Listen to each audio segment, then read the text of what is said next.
आप सबका यहाँ पर आने के लिए बहुत बहुत धन्यवाद।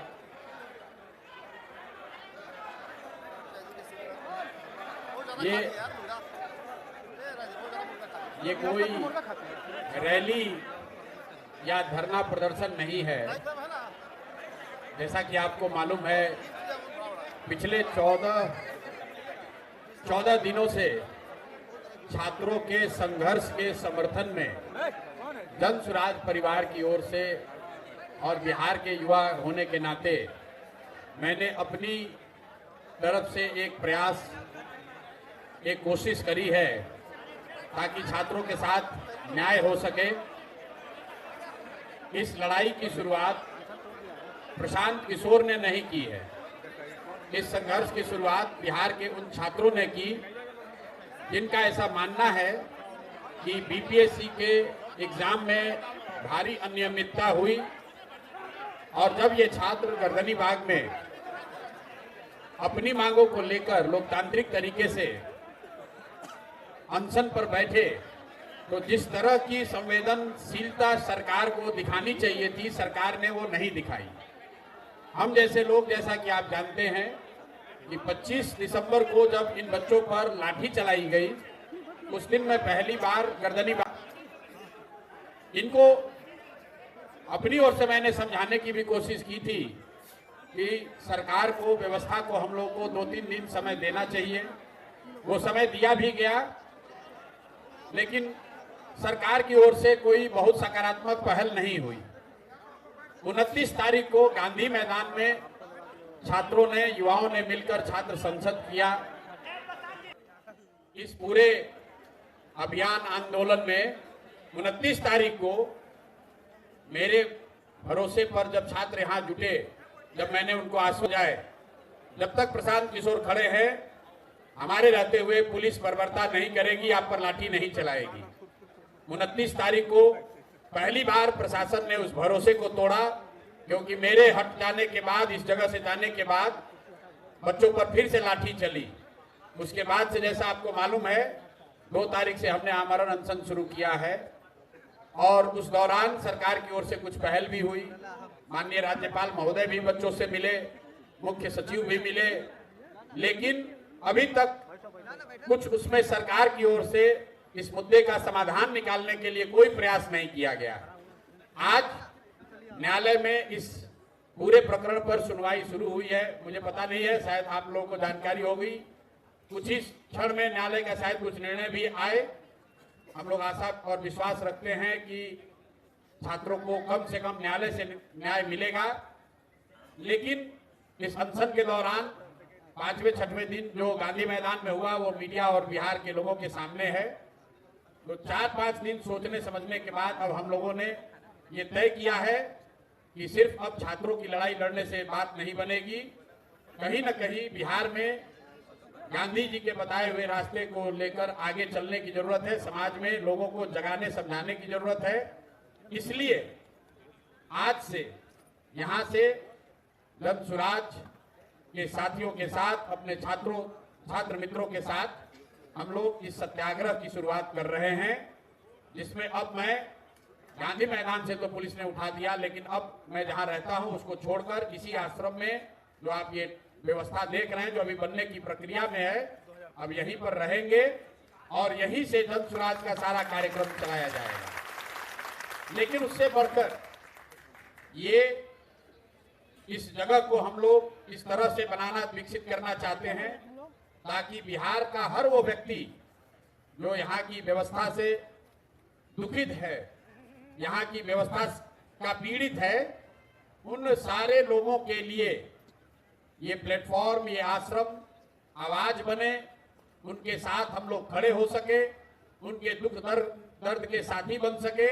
इस संकल्प से मैं इस आश्रम की, जिसका नाम हम लोगों ने बिहार सत्याग्रह आश्रम दिया है, ताकि बिहार के समाज के हर उस वर्ग को जिसके साथ जाति हुई है, जिसके साथ व्यवस्था ने गलती करी है, वो यहाँ आ सके और इस व्यवस्था के तहत जुड़कर अपनी बात को मजबूती से रख सके, बिना ये डरे हुए कि पुलिस वाले आकर उन पर लाठी चलाएंगे, बिना इस बात से डरे हुए कि सत्ता के लोग उनको डराएंगे, धमकाएंगे। ये आश्रम इस बात का भी एक प्रतीक बनना चाहिए कि शांतिपूर्ण तरीके से बिहार में जो एक व्यवस्था बना दी है सरकार ने कि जिसको भी व्यवस्था से कोई शिकायत है, कोई भी कोई आवाज लगाता है तो सरकार उसको उपद्रवी बताती है। सरकार उसको लॉ एंड ऑर्डर का मुद्दा बनाकर उन पर लाठी चलाती है। तो इस आश्रम को इसीलिए बजाबता सरकार से परमिशन लेकर जिन साथियों का ये जमीन जो लोग अपना होने का दावा करते हैं उनको पैसा रेंट देकर, सरकारी रेंट देकर ये व्यवस्था मैंने बनाना शुरू किया है ताकि बिहार का कोई भी समाज का वर्ग, वो वर्ग जो अपने आप को दुखी फील कर रहा है, अकेला फील कर रहा है, वो यहाँ आए, अपनी आवाज रखे, इस विश्वास से रखे कि जब सुराज, प्रशांत किशोर और हम सब युवाओं की ताकत और आवाज आपके साथ है। आपको व्यवस्था से डरने की जरूरत नहीं है, व्यवस्था में गलती और जाति करने वालों से डरने की जरूरत नहीं है।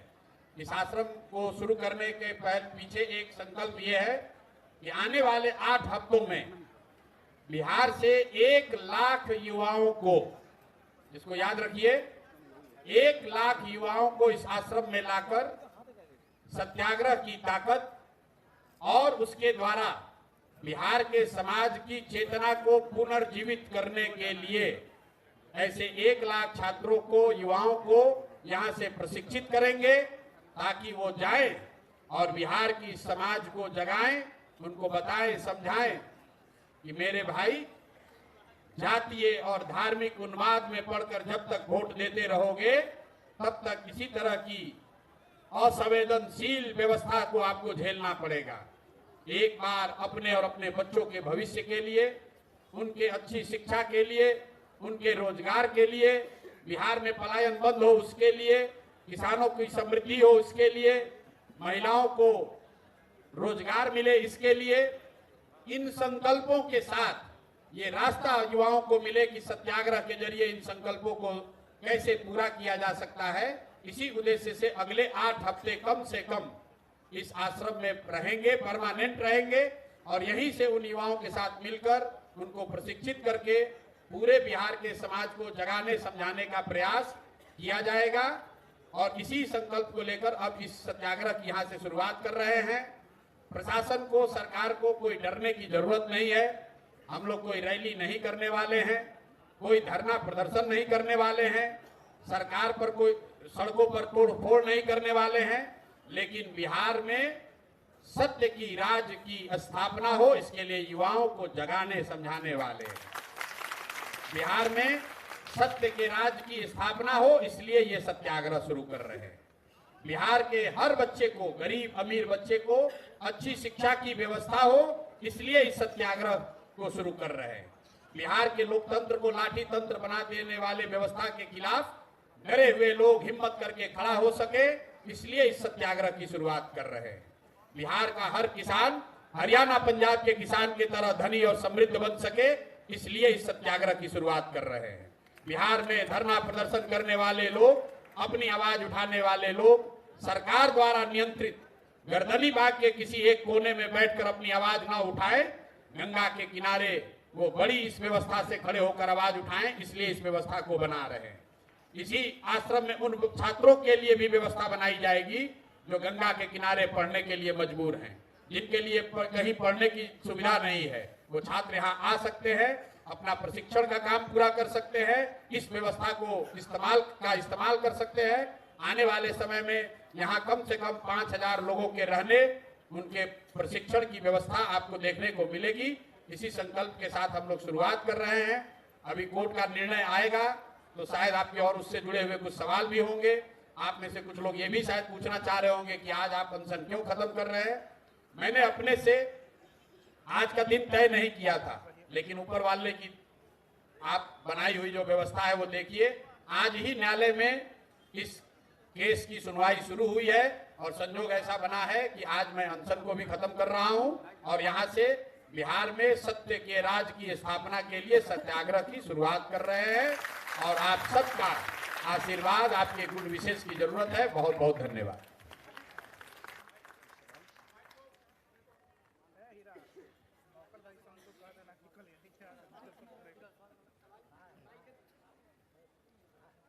क्या ये आपका जो सत्याग्रह है सिर्फ 8 हफ्ते के लिए है या फिर अनवरत चलते रहेगा? देखिए, अभी तो जैसा आपने देखा होगा 2 दिन पहले प्रशासन इस व्यवस्था को बनाने की इजाजत भी नहीं दे रहा था, लेकिन मैं प्रशासन का शुक्रगुजार हूं कि उनको बात समझ में आई और उन्होंने इस व्यवस्था को बनाने की इजाजत दी है। तो जब तक गंगा जी का पानी यहाँ नहीं आएगा और अगर प्रशासन उससे पहले हम लोग को यहाँ से हटाता नहीं है, तब तक हम लोग इस आश्रम को और बड़ा बनाएंगे, बेहतर बनाएंगे। और जैसा मैंने आपको कहा, बिहार का हर वो वर्ग जो अपने आप को असहाय महसूस फील कर रहा है, जो अकेला फील कर रहा है, जो व्यवस्था से, सरकार से डरा हुआ है, ये आश्रम के दरवाजा तो इसमें दीवार है नहीं, ये आश्रम उसके लिए खुला है, वो यहाँ आ सकता है। वो बच्चे जो बिना किसी ट्रायल के जेल में हैं, उन बच्चों की आवाज यहाँ से उठनी चाहिए। हर वो परीक्षा जिसमें पेपर लीक हो जाने के बाद छात्र ये सोचते हैं मैं कहाँ जाऊं, वो यहाँ आ सकते हैं। हर वो वर्ग जहाँ जिस पर सरकार ने लाठी चलाया है और वो लाठी खाकर अपने गांव में चले गए हैं, उनसे आग्रह है वो आप वापस आइए, इस पूरी व्यवस्था, इस अभियान, इस सत्याग्रह का हिस्सा बनिए, एक दूसरे की ताकत बनिए और हम लोग पूरी ताकत से आपके साथ रहेंगे। तो कम से कम होली तक 8 हफ्ते तक इसको जरूर चलाएंगे, क्योंकि इसकी जो व्यवस्था है इसमें हम लोग की समझ है कि 1 लाख बच्चों को प्रशिक्षण देने के लिए, सत्याग्रह की भावना, सत्याग्रह के कार्यक्रम से जोड़ने के लिए कम से कम 8 हफ्ते का समय लगेगा। अगले 3 दिन में 20 तारीख से यह प्रशिक्षण का ये कार्य शुरू होगा। मैं आज से ही यहीं पर रहूंगा, लेकिन 20 तारीख से लेकर 11 मार्च तक 1 लाख बच्चों को गांधी जी के बताए हुए रास्ते पर सत्याग्रह के जरिए अपने अधिकारों को मनवाने के लिए, बिहार में बेहतर व्यवस्था बनाने के लिए जो प्रयास हम लोग करना चाहते हैं, ये पूरी व्यवस्था उसके लिए समर्पित है। प्रसाद जी, एक सवाल होगा, जिस तरह से पूरा जो आंदोलन है, आपने शुरू से आंदोलन किया, उसके बाद जिस तरह से गांधी मैदान में जिस तरह से आपके साथ बर्ताव हुआ प्रशासन ने किया, उसके बाद आप कोर्ट का रुख भी जिस तरह से छात्रों ने किया, सुप्रीम कोर्ट से ये माननीय हाईकोर्ट में आया है मामला, कुछ देर के बाद फैसला भी आएगा। छात्रों के अगर पक्ष में फैसला होता है तो ठीक है, और अगर फैसला कुछ और आता है तो आगे की रणनीति क्या होगी? छात्रों के पक्ष में फैसला आएगा, क्योंकि हम लोगों का विश्वास है कि जो बात छात्र उठा रहे हैं वो सही बात है। न्यायालय पर हम लोग का यकीन है, और जैसे सरकार को भी बात समझ में आ रही है कि आप इस आश्रम को नहीं रोक सकते हैं, उसी तरह हम लोग का पूरी तरीके से जो गांधी के बताए हुए मार्ग हैं उस पर हम लोग का यकीन है। अगर न्यायालय से न्याय नहीं मिला, हाईकोर्ट से नहीं मिलेगा, सुप्रीम कोर्ट में जाएंगे। सुप्रीम कोर्ट से मामला हाईकोर्ट में नहीं आया है, मामला पहली बार हाईकोर्ट में ही दायर किया गया है। सुप्रीम कोर्ट में किसी ने मामला दायर किया था जिसको सुप्रीम कोर्ट ने टेक्निकल आधार पर खारिज कर दिया कि पहले आप हाईकोर्ट में जाइए। आज सुनवाई हुई है, निर्णय आने दीजिए। हम लोग का ये जो प्रयास है, ये पिछले 1 महीने में आंदोलन हमने नहीं शुरू किया है, आंदोलन बच्चों ने शुरू किया है, और इन लोगों ने हमारे जैसे लोगों को सिखाया, ये प्रेरणा दी कि नहीं, मुझे भी इनकी आवाज में आवाज अपनी जोड़नी होगी। लेकिन अब विषय सिर्फ छात्रों का नहीं है, समाज में बहुत सारे ऐसे वर्ग हैं जिनके साथ जाती हुई। आप बताइए, अगर प्रशांत किशोर और पूरे मीडिया के सामने मेरे साथ जो गांधी मैदान में हुआ, तो बिहार का कोई अल्पसंख्यक लड़का किसी गांव से पुलिस वाला उठाकर ले जाता है, उसके साथ क्या बीतती होगी। कोई दलित समाज का लड़का, कोई अति पिछड़ा समाज का लड़का, कोई गरीब घर का लड़का, उसको पुलिस किसी गलत कानून में भी पकड़ कर ले जा रही है, उसको कोई पूछने वाला नहीं है। सिर्फ शराबबंदी के मामले में 1 लाख से ज्यादा लोग अंडर ट्रायल जेल में बंद हैं। ज्यादातर जो लोग जेल में बंद हैं वो गरीब, पिछड़े, अल्पसंख्यक, दलित समाज के लोग हैं। समाजवाद, सामाजिक न्याय की राजनीति करने वाले लोग, उनकी कोई चिंता नहीं कर रहा है। उन सब की आवाज यहां से उठे, इसके लिए ये सत्याग्रह शुरू कर रहे हैं। एक व्यवस्था बननी चाहिए, ये सिर्फ टेंट का सेटअप नहीं है, ये हम लोग का आत्मविश्वास है कि नहीं, कोई बिहार में अपने आप को कमजोर व्यक्ति अकेला ना समझे। अगर व्यवस्था आपके खिलाफ, ये जो सरकारी काम काज में बाधा का कानून का इस्तेमाल करके लोगों का आवाज दबाया जा रहा है, उसके खिलाफ ये आवाज है। और जो 6 तारीख को हुआ है, एक भी पदाधिकारी को छोड़ेंगे नहीं। अगले 2 दिन के अंदर आपको क्या बता दे रहे हैं, 2 दिन के अंदर जितने भी पदाधिकारी, प्रशासनिक पदाधिकारी उसमें शामिल हैं, वो क्रिमिनल रीट के लिए तैयार हो जाएं। उन पर कोर्ट में भी केस होगा, ह्यूमन राइट्स में भी जाएंगे। बिहार में ये मापदंड तय फिर से किया जाएगा कि यहां पर लोकतंत्र है, ये लोकतंत्र की जननी रही है, इसको लाठी तंत्र बनाने की अनुमति किसी को नहीं दी जा सकती है। और अगर कोई लाठी तंत्र बनाया है तो बिहार के युवा, हमारे जैसे लोग पूरी ताकत से खड़े होंगे, डरने वाले नहीं है। गांधी जी के मूर्ति के नीचे से हटाया तो गंगा जी के गोद में आकर बैठ गए। और ये जो गांधी जी की मूर्ति पीछे लगी हुई है, ये सरकार का चरित्र भी दिखाता है। ये बिहार के बच्चों ने बनाया है, जरा देखिए इसको पीछे। सरकार के और यहाँ के अपने आप को गांधी के फॉलोअर कहने वाले मुख्यमंत्री जी के कहने पर ये यहाँ के बिहार के कुछ बच्चों ने इस मूर्ति को बनाया है। और बनाने के बाद इस सरकार ने उन बच्चों को पैसा तक नहीं दिया, तो उन बच्चों ने इस मूर्ति को हम लोग को दिया। कितना बड़ा अन्याय हुआ है वो देखिए। गांधी की मूर्ति बनाने वालों के साथ इस व्यवस्था ने इतना बड़ा अन्याय किया है। आप लोग तो पत्रकार हैं, जरा पता कीजिए कि ये मूर्ति किसने बनाई है। ये बिहार के कलाकार बच्चों ने बनाई है और बहुत शौक से बनाया था, संग्रहालय में रखने के लिए। और उन बच्चों ने अपना पैसा लगाकर, लोगों से उधार लेकर इसको बनाया और इस व्यवस्था ने उनको कोई गांधी से मतलब नहीं है, इसीलिए इस मूर्ति को लाकर यहाँ लगाए हैं। गांधी मैदान आप प्रशासन से रोक सकते हैं, गंगा जी की गोद को कैसे रोकिएगा। हम लोग यहाँ आकर बैठे हैं, आवाज दबा नहीं सकते हैं। बिहार का लड़का सरकार के द्वारा दिया गया नाले के ऊपर बैठने के लिए नहीं बना है। बिहार की आवाज गांधी मैदान से रोकोगे तो गंगा जी की गोद से उठाई जाएगी। मेरा एक सवाल होगा आपसे कि 4 लाख से ऊपर जो है अभ्यर्थी थे, लेकिन आपके साथ इतनी कम संख्या क्यों अभ्यर्थियों की? अभ्यर्थियों की संख्या कम क्यों? क्योंकि अभ्यर्थियों को पढ़ना भी है, उनको ये चिंता भी है कि बाबूजी पैसा भेजे हैं, बाबूजी पैसा भेज रहे हैं, लॉज का किराया दे रहे हैं, टिफिन का खाना खा रहे हैं। तो ये बीपीएससी में तो धोखा हो गया, कोई दूसरा पब्लिक सर्विस कमीशन मिल जाए, कहीं नौकरी कर ले। और वो अभ्यर्थी आना भी चाहे तो मैं नहीं चाहता हूं कि वो अभ्यर्थी आए, क्योंकि उनका काम पढ़ना है। हमारा काम है उनकी आवाज बनकर यहाँ बैठना। संख्या की चिंता आप मत कीजिए, संख्या से तो प्रशासन घबराई हुई है। आप यहाँ 3 दिन के बाद आइएगा, यहाँ देखिएगा कि कितनी बड़ी संख्या है। आज संख्या विद्यार्थियों की कम इसलिए भी है कि ठंड का दिन है, क्यों उनको बुलाएं ना। हम उनको यहाँ कंबल, सारा कंबल और चटाई तो सरकार अपना लेकर हमारा जब्त कर ली है। अब बताइए इतना ठंडा में किस बच्चे को बुलाएं? अगर बुलाएंगे तो उसको रहने की, कंबल की भी व्यवस्था करनी पड़ेगी। और वो व्यवस्था कर देंगे तो आप लोग कल से ये भी चलाइएगा कि प्रशांत किशोर के पास इतना रुपया है, देखिए टेंट सिटी कितना फैशन वाला बनाए हैं। इसीलिए आज ये टेंट सिटी ओपन है, ये सब ओर से खुला क्यों है? खुला इसलिए है कि आप लोग वीडियो में बढ़िया से देख लीजिए, नहीं तो कल से आप लोग फिर कोई नेता कह देगा कि उसमें बढ़िया हीटर लगवाए हैं प्रशांत किशोर। एयर कंडीशन लगा हुआ है, एयर कंडीशन लगा हुआ है।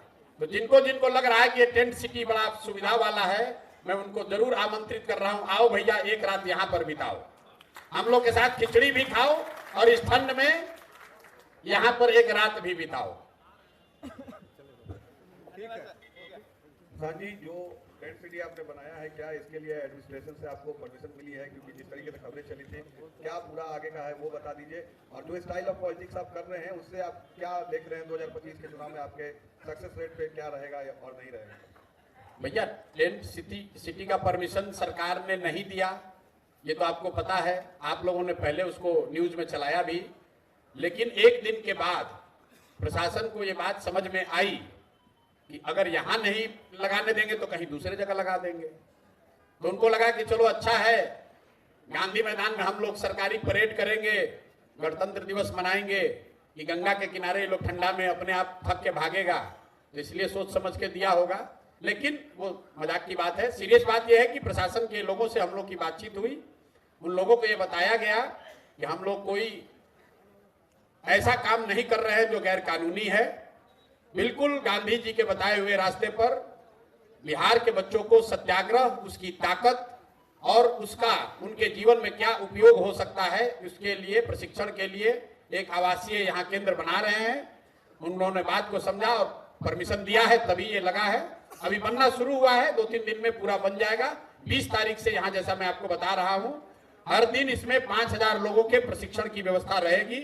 लक्ष्य यह है कि होली से पहले 1 लाख बच्चों को जन स्वराज की भावना, गांधी के बताए हुए मार्ग, सत्याग्रह की ताकत, इन बातों पर उनको प्रशिक्षित किया जाए, ताकि वो जाए और बिहार के समाज में उस बात को रखें। क्योंकि जिस चुनाव की आप बात कर रहे हैं, चुनाव में तो लोग वोट करेंगे, तो लोगों को बताने समझाने के लिए अगर 1 लाख बिहार के युवा सत्याग्रह की ताकत को समझेंगे तो जाकर लोगों को बताएंगे। लोगों को ये बताएंगे कि जाति और हिंदू मुसलमान के धार्मिक उन्माद में मत पड़ो, जातियों के नाम पर मत पड़ो, क्योंकि जब तुम्हारे बच्चे का पेपर लीक होता है तो हर जाति का बच्चा उसमें सफर करता है। जब पुलिस वालों ने लाठी चलाया तो पूछा नहीं कि तुम कुशवाहा हो कि यादव हो, दलित हो कि मुसलमान हो, हर बच्चे को दौड़ा दौड़ा कर मारा है। तो ये बात बिहार के गांव-गांव तक पहुंचे और पहुंचाने का माध्यम जो युवा बनेंगे, उनके प्रशिक्षण रहने का ये केंद्र बने, इसीलिए इस आश्रम को शुरू कर रहे हैं। ठीक है भैया, बहुत बहुत धन्यवाद।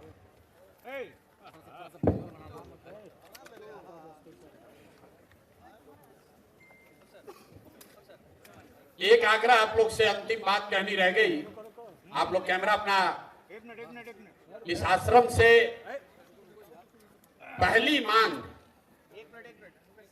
पहली जो मैं मांग रखना चाहता हूं कि बिहार के मुखिया, चुने हुए मुखिया या व्यवस्था से अपने आप को चुनकर मुखिया बनाने वाले नीतीश कुमार की मानसिक स्थिति की जांच हो और नीतीश कुमार, और इसको सीरियसली लीजिए।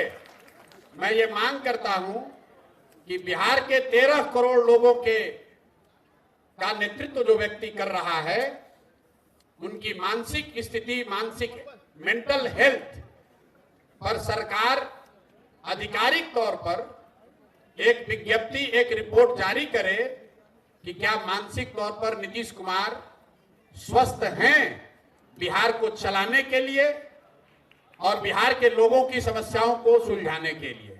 क्योंकि ये बहुत 2 साल से ये चर्चा चल रही है कि नीतीश बाबू स्वस्थ नहीं हैं। पिछले 14 दिन के अनशन में कई माध्यमों से जो मुझे समझ में आई बात कि शायद मानसिक तौर पर नीतीश बाबू की स्थिति ये नहीं है कि कोई भी निर्णय वो स्वयं से ले पाए।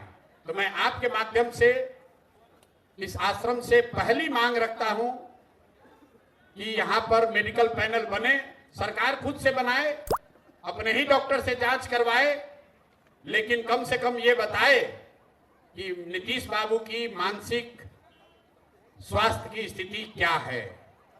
ये बिहार के लोगों के लिए चिंता का कारण होना चाहिए कि अगर हम लोग का मुखिया, हम लोग के मुख्यमंत्री मानसिक तौर पर स्वस्थ नहीं हैं, तो अगले 10-11 महीने चुनाव होने तक बिहार को कौन चला रहा है, नीतीश जी उसमें कितनी उनकी भूमिका है, क्या मानसिक तौर पर वो चलाने की स्थिति में है या नहीं है, इस पर जरूर एक आधिकारिक टिप्पणी या रिपोर्ट आनी चाहिए। बहुत बहुत धन्यवाद।